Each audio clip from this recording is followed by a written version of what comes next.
Spirits. This game and Psychonauts 2 showed me how boring the game industry has become, constantly milking Call of Duty, chasing trends like Battle Royale or open world games. This game takes a lot from Breath of the Wild, God of War, Ratchet and Clank. I think it does it with a creative twist, and it's still interesting, and it doesn't feel like a rip-off instead of most games where they just have a Battle Royale in it.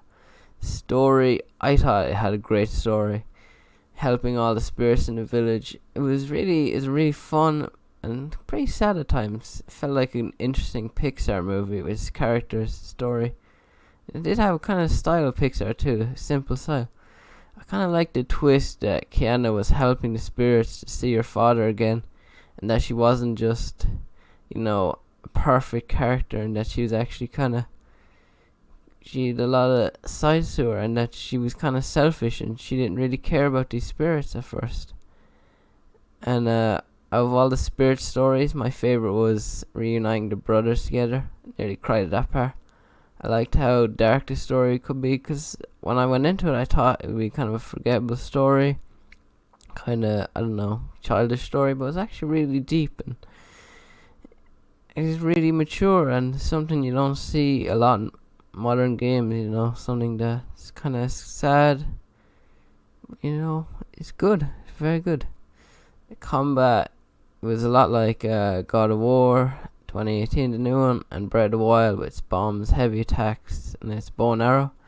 Starting off, I thought the game's combat was kind of boring, bland, but halfway through it gets pretty fun with, good bosses, bomb unlock, and a lot of upgrades to your staff, and the bow was pretty fun.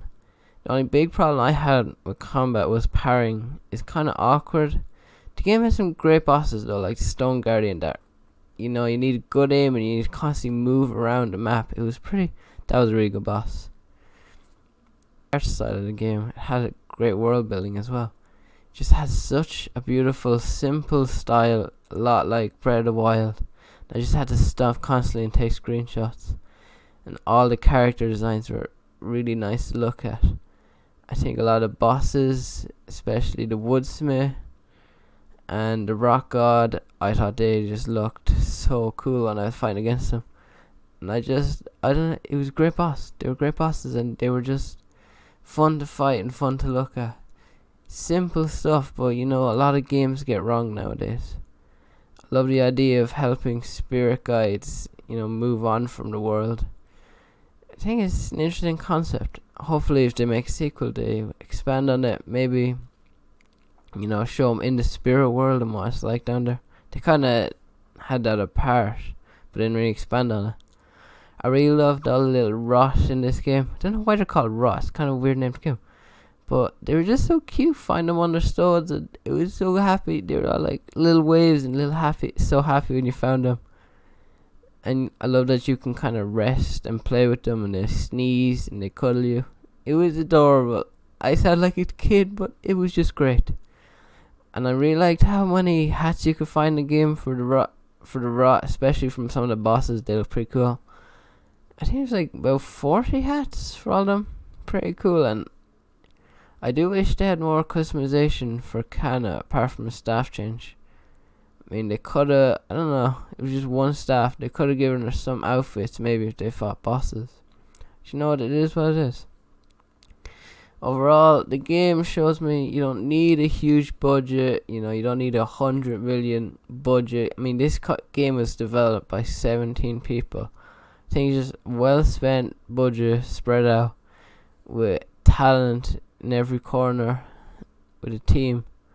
And hopefully if this game is successful, I hope it inspires companies to try smaller budget games that have a lot of heart and a story we haven't seen before, hopefully. And just make something memorable, guys. That's all I want. And maybe, hopefully this game and Psychonauts 2 are a good sign for the industry that are willing to take risks and fund these kind of games. You never know.